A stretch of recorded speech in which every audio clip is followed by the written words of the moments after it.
The Cuban Missile Crisis, a pivotal moment in the Cold War, occurred in October 1962 and brought the world to the brink of nuclear war.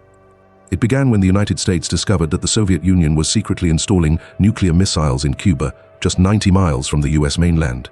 This act was seen as a direct threat to US national security. The Cuban Missile Crisis, a pivotal moment in the Cold War, occurred in October. The crisis was a 13-day confrontation between the US, led by President John F. Kennedy, and the Soviet Union, led by Premier Nikita Khrushchev.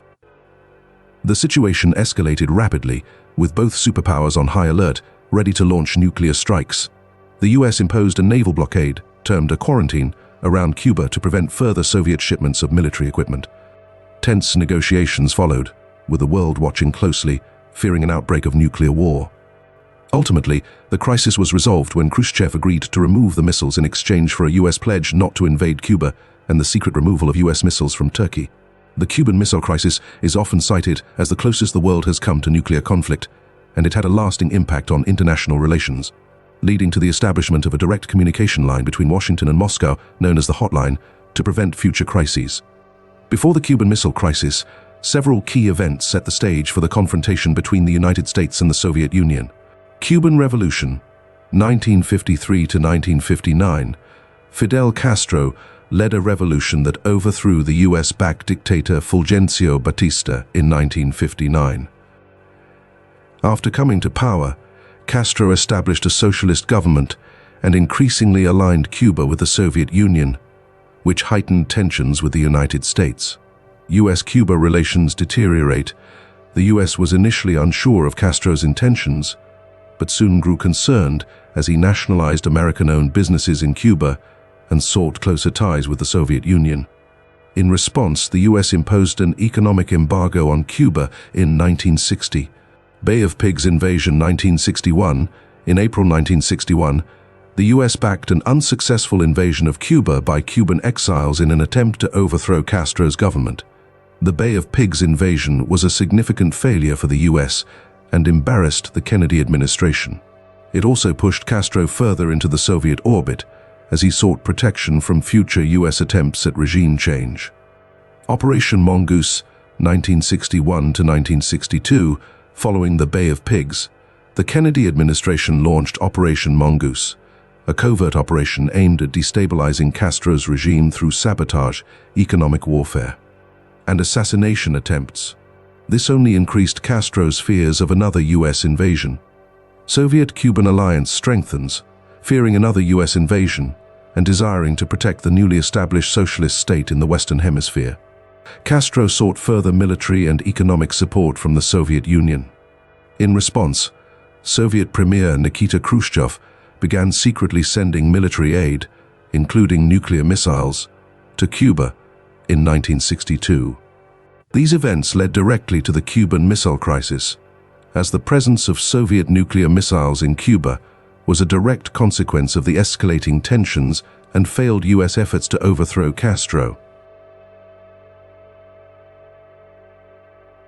The Cuban Missile Crisis unfolded in October 1962 and was the result of a series of escalating actions and decisions between the United States, the Soviet Union, and Cuba. Here's how the crisis developed. The Cuban Missile Crisis unfolded in October. 1. Soviet decision to deploy missiles in Cuba.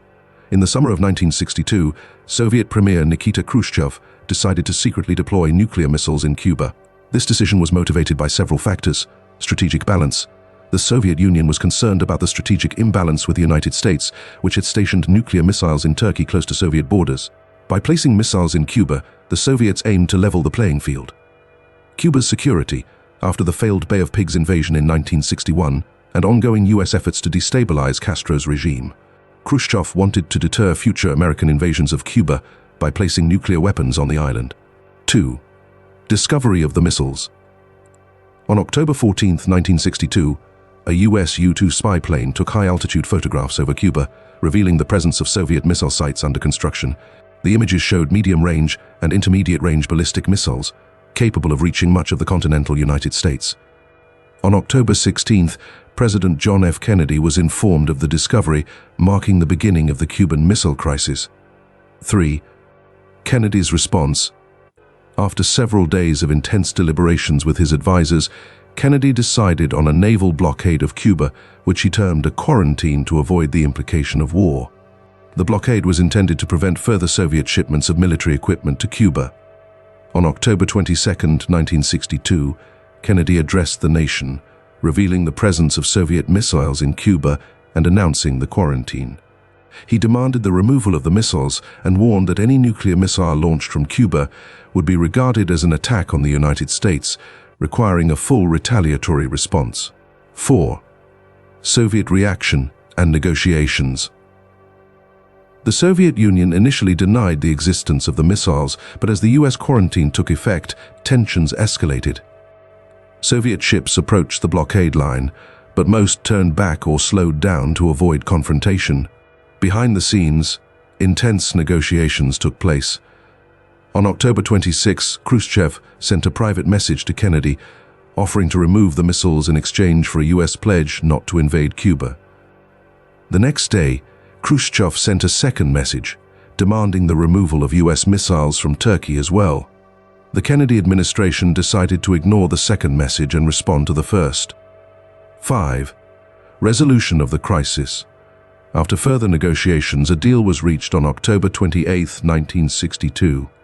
Khrushchev publicly announced that the Soviet Union would dismantle the missile sites in Cuba and return the missiles to the Soviet Union. In return, the US agreed not to invade Cuba. Privately, the US also agreed to remove its missiles from Turkey, although this part of the agreement was kept secret at the time. 6. Aftermath. The crisis marked the closest the world has ever come to nuclear war. It had a profound impact on US-Soviet relations, leading to a temporary thaw in the Cold War and the establishment of a direct communication line between Washington and Moscow, known as the Hotline. Both superpowers also signed the Nuclear Test Ban Treaty in 1963, which prohibited atmospheric nuclear tests, a small step towards easing nuclear tensions. The Cuban Missile Crisis remains one of the most significant and tense moments in modern history, demonstrating the dangers of nuclear brinkmanship and the importance of diplomacy in resolving conflicts.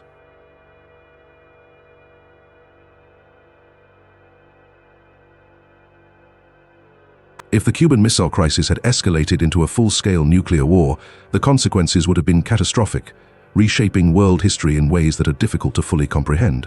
Here's a speculative look at how such a scenario might have unfolded and its potential impact on world history. 1. Immediate consequences. Massive nuclear exchange.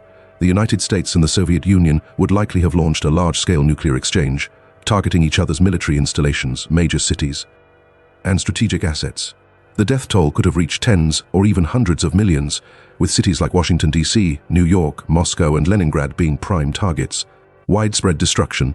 The destruction of infrastructure, industry, and population centers would have crippled both superpowers. Radioactive fallout would have spread across the globe, contaminating large swaths of land and causing long-term environmental damage. Global fallout. Economic collapse. The global economy would have been devastated. Key industrial regions in the US, Soviet Union, and Europe would have been destroyed, leading to a worldwide economic collapse. International trade would have ceased, and many nations would face severe shortages of food, fuel, and essential goods. Mass migrations and refugee crises. Survivors in heavily hit areas would attempt to flee to less affected regions, causing massive refugee crises. Borders would be overwhelmed, and many regions would struggle to support the influx of displaced people. 3. Political and social changes. Collapse of governments.